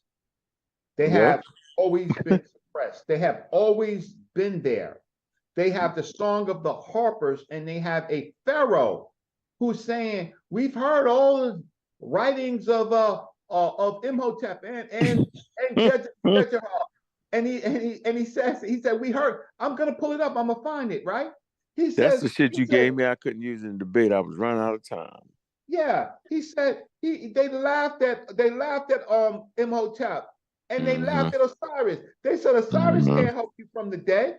Osiris can't help you from the pit. You're stupid. Okay, let me go and find it. Oh, the Harpers. Yeah, I got it in the email. Yeah, they really did. They really. So what? I wonder what make people think if you can sit here on this show, right, as an African American descended from African people, at least 70% of your genome, and question if there's a God. What makes you think that a motherfucker 10,000 BCE wouldn't say, "Yo, I think you tripping. I don't believe you." You got people saying, "Nah, yo, you taking advantage of us. You getting our money. No, I ain't doing it." Yeah, I think so. I hope this comes up. Okay. Like you said, they voices just suppress, yo, because they don't, you know what I'm saying? Now you can't suppress the non-believers' voice because it's a movement now. So I'm not saying it was a movement of those who didn't believe. I'm just saying, yo, you don't get to hear him. You don't get to hear their side of the story at all. Yeah. So for the people that's watching, that you really real. want to know, so here is Intef. All right. This is the bro Intef, right? So Intef started in the Middle Kingdom, right? Before it was called Kemet. And let's see what Intef says. He says, he is happy, the good prince, death is a kindly fate. A generation's passes another stage since the time of the ancestors. The gods who were before rest in their tombs, they dead. Blessed nobles too are buried in their tombs, yet those who built tombs, their places are gone. What has become of them? I've heard the words of Imhotep and Herjejef. These are the two greatest wise men of that time in Egypt, whose sayings are recited in whole, right? He's saying, we keep hearing it. They're saying, he's laughing at them. He says, but what are their places? Their walls is crumbled. Their places are gone, as though they had never been. This is a pharaoh in the 11th dynasty saying, yeah, we heard Imhotep and Herjejef and all that great things that they've been saying, but Water dead. Yeah, they're gone. None comes from there. He says, as though they had never been. Then he says, none comes from there, the afterlife, to tell of their needs, to calm our hearts until we go where they have gone. Hence, rejoice in your heart. Forgetfulness profits you. Follow your heart as long as you live. Put myrrh on your head, dress in fine linen, anoint yourself while out, right? With oils fit for God. Heap up your joys. Let your heart not sink. Follow your heart in your happiness, right? Right? Right. Do your things on earth as your heart commands. When there comes to you that day of mourning, your death, the weary-hearted, this is a Pharaoh saying, the weary-hearted Osiris hears not their mourning. Wailing saves no man from the pit. Make holiday, do not worry of it. Lo, none is allowed to take the goods with him. Lo, none who departs comes back again. Yeah, he basically saying, yo, live your life. Once you dead, nigga. Stop the spookiness. Once the time is here, ain't no sense in trying to negotiate. Yeah, that's it. Once you, so yeah, when that's you it. share, when you show this to a Kemetic, all the hyperbole, all the BS starts. But this is the Pharaoh saying it. I could see if it was just anybody, but this is. What about the inscriptions and stuff that talk about the underlife and afterworld and all that type of jazz, though? That's what he's breaking. That's what he's laughing at. Let me read to you. I'm gonna show it to you again. No. You just read it to him. You talking about that? Yeah. I think. Please don't read it again. I misunderstood. All right, I'm with you. Yeah, he say nobody returns, Joe. He say nobody returns. Nobody He returns. said that's it. Once you hit that pit, nigga, that's it. Once you did, you're done. Nobody returns to the pit. The point is, why would they go out their way to do all that other? I thought it was all about that. So you got one Pharaoh saying that that's all bullshit, but it seems like it gets excuse my language, but it seems like it gets promoted though. Like the most, like all the afterlife stuff is the main shit to get promoted. But I think it happens on two levels though, because on one level the system itself is really like about like knowledge and stuff like that. You know what I mean? And on another level, you can't help that there's gonna be some individuals, like Unc said, it's just gonna be like, man, listen, fuck all that shit they're talking. Forget everything they're talking about. Just live your life. Right. You know. And then you want your royal tomb built, yo, so as many people feed into it, yo. Yeah. And that's what I was saying about that, because I feel like to the nobility and probably a lot of the people, they realized that most of it was for the continuation of the society. You know what I'm saying? Like you got your I mean, so they stars looked at it like that religion today. No, see, there's the priest class. See, the priest class is supposed to be workers for the king, but sometimes they are facilitators of the BS, right? So the priest, that's why Egypt fell. So when we was having this conversation about the Iron Age, I was going to say that even without iron, Egypt could have prevailed if they had built walls instead of all these tombs, right? They ain't had them weapons, yo. They need the iron, yo. Right, but they had arrows. So what happened is stone tools. I tried today. Everybody laughed me out the gym today when I said that. Some wild dude dove on here talking about they had iron weapons. I said they didn't, yo. No, they had stone. But watch this. They had stone, yo. The great Romans tried to go into Nubia and they got their ass whipped because those stone arrows, they was boss. So you couldn't even get next to a Nubian to strike them with a piece of iron, right? But what happened is the priest weakened Egypt. They got too spooked out. Money. It took all the money. Yeah, took all the money. And then guess what they did? When they ran out of money, the kings, they become the tomb robbers. They go in like the 20 during the after the Ramses IX, they go in there and they go and rob the tombs for the gold to build up their treasury again. Oh yeah, they could take all the money. As soon as the pharaoh died, they hit the joint. They hit the joint. Nigga put a hit. Look. How about they not only do that, they go ahead and start erasing niggas' names off the shit. Yeah, they didn't. I mean, niggas, I ain't like him anyway. I think like it's that nigga dead. I think it's a precarious.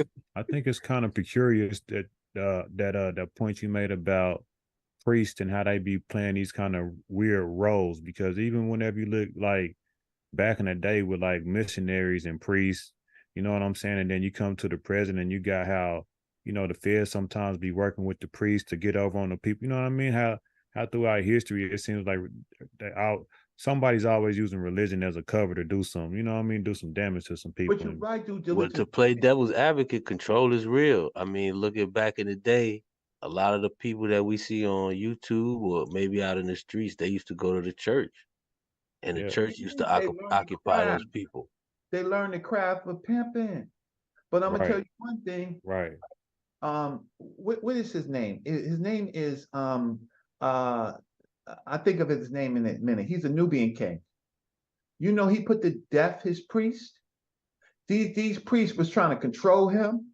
The Nubians didn't play that. They put the death. They put the sword to the priest. They killed all of the priests. Because the priest was trying to run him. King says, "Nah, I'm the righteous king." Right. Right. And I gotta see if I can find it. Right. Where yeah. So not everybody played that, but Egypt fell because it became weak. Because you know what? I just want to make a small interjection, and that kind of parallels the same history with the European too, because they've been trying to get the priest class, which is the Pope church class, out of power, and they kind of did, but I don't do it. Ran their ass out the game. You think so? I think they really be in the background, really running. I think the political party be front for the church, because the church don't want to get their hands dirty, at least don't want to be in the public with their hands dirty. Now, this is how a whole due diligence conspiracy episode right now we got going on. So this is my own shit, just to make this clear. But I do think that the church has still got a prominent hand on the bullshit, but they smart enough to put the government in front of them, because you don't want to have your hands dirty as the church. That's just me, though. But wait, what power do the church got? They don't run no army, nigga. The nigga with the army win. The nigga with the bread and the army. The church got money, right? But they don't got no army. I think they do. Always, if you study history, the nigga with the army always win. No, I agree with you. I just think they shit is so subtle, man. They got like I think they Like, think about it. At the beginning, the churches were They ran used shit, to, and yes. And but people, you're listen, right. and they Right. but they switched it over to like a commercial deal. You feel me? It started becoming nations and spreading out. Like the church Nah, can't they got control the whole. tired of that shit. They got tired Man, of they that got dumbass shit. sex. They got sex. You know what I'm No, they saying? got no Europeans got tired of the dumb shit. Yeah, that was a fight for it to get to that level, though, for real. Yeah, they had to kill Man. their ass because they was faking niggas out with the power of God. True. Motherfuckers got tired of that dumb. United States set the shit up so you can't get us with the power of God. They Man, like, I nope. don't know. That shit in the Yeah, yo, background. man, it's called separation, yo. Yeah. Man, on the No, surface. I do. Yeah, yeah. Not on the surface, yo. It's right there in the Constitution, yo. I It's know in it the say that. Constitution, yo. No, I agree. I agree with you. I think it's really subtle though. I agree. I think that's the whole fluke right there. Then God We Trust came in later. I just want you to know that they added that on the shit later because they was thinking, well, I don't want them to think we're an atheist nation. I promise you, yo. Like in 1940, they put that shit on there. Most people don't even know that ain't God We Trust. That wasn't there. So let me ask both of y'all this: where are the books that really expound on how the church be like? You know what I mean? Been really tearing our ass up for a long time. It has been the church class has been on some bullshit for a long time. You know what I'm Forever? talking What you about? mean a long time? Forever, yo. You feel me? It's worse. It's worse than we think. The thing about it is the church. Can y'all reference a book on that though? Like, is there a book on that? The Tsar If of not, it Russia, should be. the Tsar of Russia talked the Orthodox Church. When he came to power, yo, when he came back from Europe after learning shipbuilding and all that shit, he came back and the first thing he did was put a tax on the priesthood. He told them niggas to take that shit off, cut your beard, and take them wild clothes off, or you're gonna pay taxes. And he put them in their right place. He immediately went and built the ships. He built ships. I believe he attacked the fucking not the Danes, but what's the other group of Europe? You wouldn't even know they was a world power at the time. The Not Brandenburg the Danes. Dutch, Huh? the Brandenburg Germans, No, way before that. The Dutch, not the Dutch. You know you get the bank account, they say you got a whatchamacallit bank account. The Swiss. Switzerland. Yeah, he attacked this. He built ships and immediately attacked the Swiss. They fought Can't to a even attack the standstill. Swiss now. Yeah, they went to a standstill. And then they came back and fought them again and won. When they beat them, that officially put Russia on the world stage. This nigga builds a city. It's called St. Peter's. It's an exact replica of Paris, right? Moscow, nigga, that shit was wood.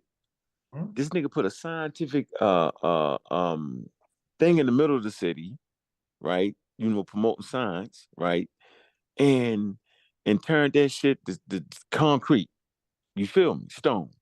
What? So he did it in his lifetime. So you can't tell me that rich African nations with way more money than this nigga had can't build a fucking superpower. The nigga did it. So Yeah, I niggas believe be that. misappropriating funds. You don't got no real strong lions in Africa. They supposed to be lions. Like, hold on, nigga.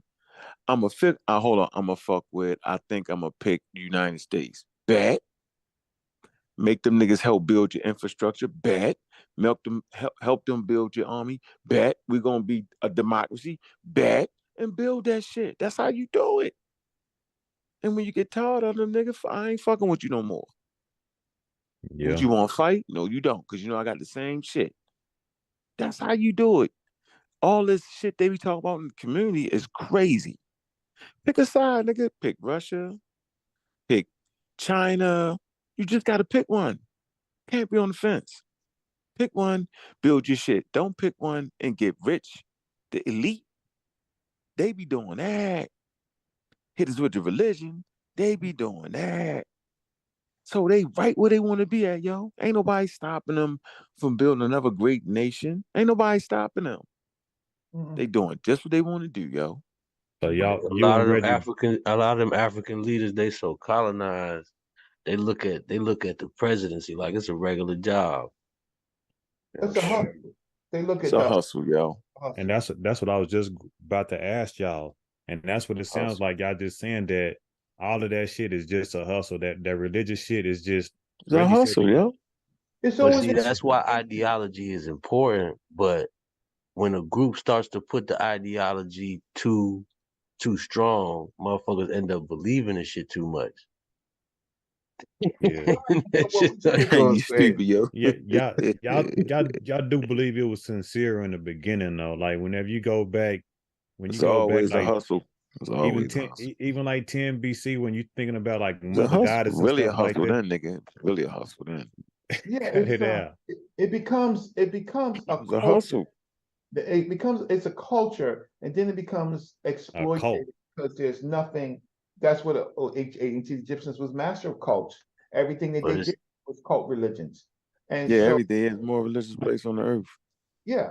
But the problem is then it gets exploitative, and so the 18th dynasty, the priests, the Amun priests went mad. They controlled more land than the king, right? Damn. And that's the problem when the priesthood controls more land than the king. They No, collect for the sure. taxes. They That's get the powerful. taxes. Right. And so, yeah, so they become the tax collectors, and the king is just happy to be there. You start having weak kings, weak rulers, and then it becomes exploitative. Did they And then, kill Tutankhamun, yo? I think they might have killed him. who? Tutankhamun. Yeah. Well, if you Didn't they kill him? pass the Hep test, the fitness Oh, test, no. your ass is grass. But then, and we Yeah, know that's a fitness. because we have the Dinkas and we have the rest of the rest of the Nubia. They practice that. The king can't fight. He can't fight. He gets put to death. His time is he got to die. So if we study those cultures really close to Nubia, right, which Egypt came from, we find out the kings have to be fit. You can't be no fat sloppy king, right? You can't do that. You got to be a warrior king. You got to be ready to fight, and especially if you challenge. You can't be in the back of the crowd, right? Some kings lied and said they was in the front of the crowd. We know that, right? They wasn't there. They made up stories. Yeah, Right? they act like they was there. Yeah, yeah. They want to tell a story about how they got victory, or Amun led them and stuff like that. But the problem is not the ancient Egyptians, y'all. They not here no more. The problem is when we have modern day people acting with hyperbole and Practicing white man New Age religion. That's the New Age Neo-Egyptian. That's what Jabari did. He did the Neo-Egyptian. Matter of fact, I'm proud to hear that the that's what it motherfucking is. Nile Valley Nubians and shit was ruthless. Oh yeah. About time. So let me ask y'all this. So like y'all don't think it's fruitful to do what Jabari is doing? You think it's just pointless to do it? It's just a hustle. You don't think because like how they pitch it is that they want to bring the culture and the principles back and make it like prevalent. I don't know if that's think it can be possible or not. positive. I think it can be positive, but you always, if you're sincere, you have to open yourself up to checks and balances. So why is it positive? Let me say this. What's the what comes out of it? I think we actually forgot the mission though. The mission always was supposed to be to get the most accurate history of our people that would help us feel good, you know what I'm saying? Help us give us some type of vision and allow us to pick from the best pieces of our history. But if you give me the Olmecs and the Native Americans and fake me out about the Egyptians, then you're not giving me that. I'm still in the same place. I just feel better, but I'm not actually knowing how they really move. That's why you get the people walking around with incense and spooked out, peace and harmony. Yo, if you listen to these people, you think niggas was never kicking it off, yo. Right. That's why Shaka Zulu is my favorite. Get down, nigga. How they say, get down or lay down. He's my favorite guy. He wasn't trying to, when he came into power, he chopped the heads off the priests. Right? Look, I tell you what, that shit should save you then, nigga. This nigga brought innovation to Africa. He revolutionized the army. Technology. He was like, don't be religious. I read it in the debate. He's my favorite. He showed that, yo, when it's time to get tough, that you can't holler African kings, warriors, nations, and not think somebody didn't get smashed out. So we got a twisted thing in history, yo. It's wild. So when we this debate, the problem is all this time, Brother Jabari, has been making ancient Egypt close to Christianity. He can make it Christian cult, Egyptian Christian cult. Now he's gonna find out because that Heru wasn't born on December 24th, right? Oh man. He's gonna find all of those things first that he was wrong. And then he's gonna find out that he wasn't even reading ancient Egyptian, he was reading Plutarch. He was reading and Clement. He was never reading ancient Egypt. He was reading how the Greeks thought of it. So all this stuff about, Cyrus being cut up into 14 pieces and stuff, there ain't none of that stuff in the Middle Kingdom and stuff like that. No. That's Plutarch, a Greek, right? Who's supposed to be initiated, right? Saying these things are true. Those myths that they believe are Greek myths. They're not really Egyptian myths. So now watch this. Osiris is not real. Neither is Isis. Neither is Horus. Those are principles and ideas applied for kingship. Let me ask you this. Christ. Can I make I'm gonna make a couple of interjections and I'm gonna get up out of here. It's 2:00. I gotta go to work. You gotta go to work. Me too, nigga. I'm getting off this motherfucker. Oh, man. It's 3:00 our time, Unc. It's 2:53. I'm out of here. I gotta have it. Realize Hey, I gotta put up 10 minutes. So what about when people become deified? Because you got some people that hold a position. Not many people. Nobody deified. That's the hustle. So I don't was agree with that though. You gotta be able to sanction who in your culture is worthy of merit. Right, worthy of merit. That's the hustle, man. So nobody right, when other people are making the people in your culture the heroes, and then the kids start following that ancestors, but they're not deifying them. Deifying means giving them super deify. Deify. Well, some people don't necessarily. Well, you don't necessarily have to be superpower, but you can just be like when somebody deifies their ancestors, it just could it mean just great reverence. They still pray to them and think they can communicate with them, but don't necessarily think that they God. Kind of like what is it? It's not ancestor worship. Is that what it's called? Venerate, but that's veneration. Far when you start giving humans secret power. Didn't I read you the Harper's hymn? Nobody's come back from the dead. Right. Right. All right, let me say this next point, and I'm gonna get up out of here. The reason why I don't like religion is because I don't think nobody's in between me and God, and I don't need nobody to. If there is a God, I don't need nobody else to tell me that He said this to me. You know what I'm saying? I don't want nobody coming up to me and talking about God told me to tell you this. Well, why the fuck God can't tell me His goddamn self? I'll be checking my pockets when people come up and start telling me what God said. It's a hustle, and so now what we've had is my uncle's right. They thrown tomatoes at me and coconuts at Unc. Unc is the worst, right? You gotta say cool, talking about Unc and Reggie don't believe in spirituality. Oh man, that's a hustle. Anyway, it's late at night. Unc is gone. Unc's gone. He in the bed. He's you talking about you gotta go to work, but that's the dilemma. So we have these boards to keep the stuff alive, but now now somebody from our community is going to debate a PhD, right? And this shit is all going to fall apart, right? Because if you're trying to do a Kemetic Christianity, you got to go back to Jabari's debate with Vince Bantu. He says, "I'm just like you, right? We have a clergy. You have a clergy." I didn't know the Kemetic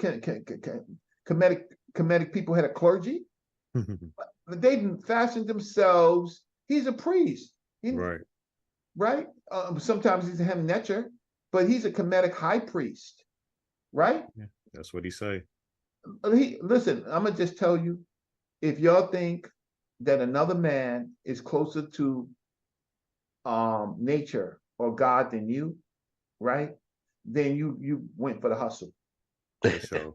And I know his teacher, and I knew my teacher, Dr. Ben, right? That was well said. And the difference is that, listen, I lived through it. I seen the conversations when they came up in the very beginning. And Dr. Ben is like, I've been to Egypt 30 times before you even talk. You never, to his high priest, you never went to Egypt. You ain't go to Egypt. So, but his teacher said, I don't have to go to Egypt. I teleport myself to Egypt. Wow. Right? Man, big up Jabari. I hope he, you know, do you believe that? Get together and you know, stuff gets straightened out for the benefit of the people. It's gonna go ahead and hop off though. Embarrassing. Just like the other day when that professor came on, Jamie, and was talking to Dulcinea. Peace, Reg. Peace. It was embarrassing. Peace, due diligence. It was embarrassing. Peace, Reg.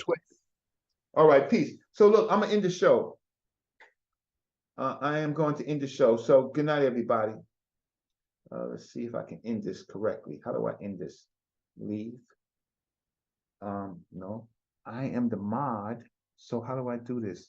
Anybody know how to end the show? How do I end this show?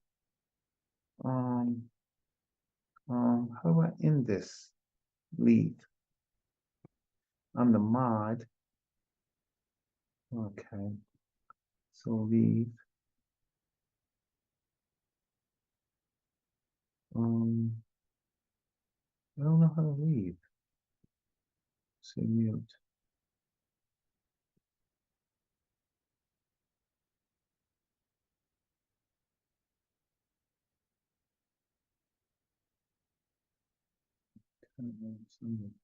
Get you out. Sorry, G. I gotta figure out how to get people out. Okay. So I am summary, leave, apps, and mute.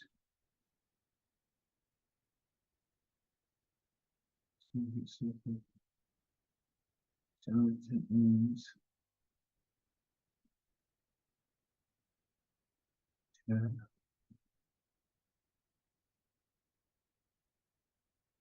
okay. He didn't make me